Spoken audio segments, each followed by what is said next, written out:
Alfred Nobel. Sir, मुझे एक कल्पना सूझी है। क्या कल्पना? और तुम्हें अगर कोई कल्पना सूझे तो तुम्हें नोबेल पुरस्कार मिलना चाहिए। क्या तुम चुप रहोगे?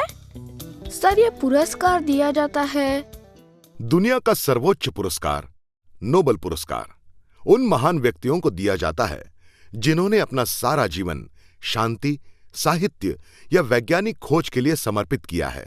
इस पुरस्कार को शुरू करने वाले थे अल्फ्रेड नोबल। उनका जन्म 21 अक्टूबर 1833 में हुआ।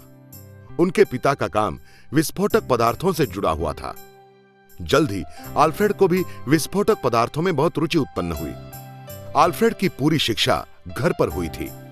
अपनी उम्र के 17 साल तक उन्होंने स्वीडिश, रशियन, फ्रेंच, इंग्लिश और जर्मन भाषा का ज्ञान बहुत अच्छी तरह से हासिल किया। जब वे 19 साल के थे तब उन्हें नाइट्रोग्लिसरीन में बहुत रुचि पैदा हुई और ये आकर्षण बढ़ता ही गया। नाइट्रोग्लिसरीन एक बहुत ही भयानक विस्फोटक है जिसका कोई भरोसा नहीं दिया जा सकता। अल्फ्रेड, उसके पिता और भाई साथ मिलकर नियंत्रित रूप से विस्फोट करने की खोज में लगे हुए थे।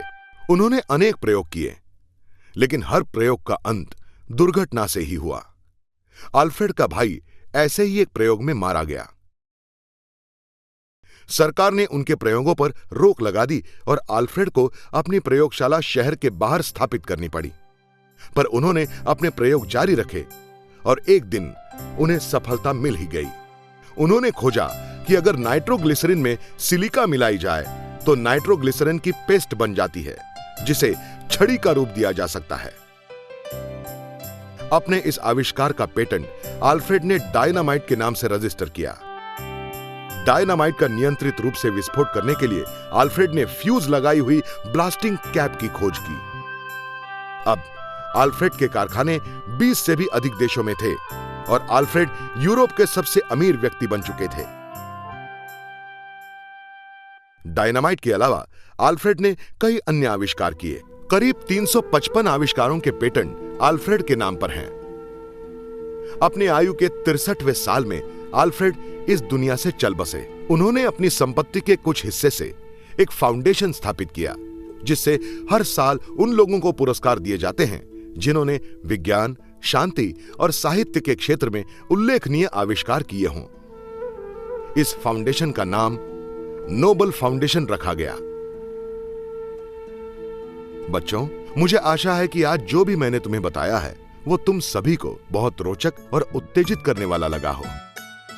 जी सर, ये सब बातें सुनकर अब हमें ऐसा लग रहा है कि हम भी किसी क्षेत्र में महत्वपूर्ण आविष्कार करें।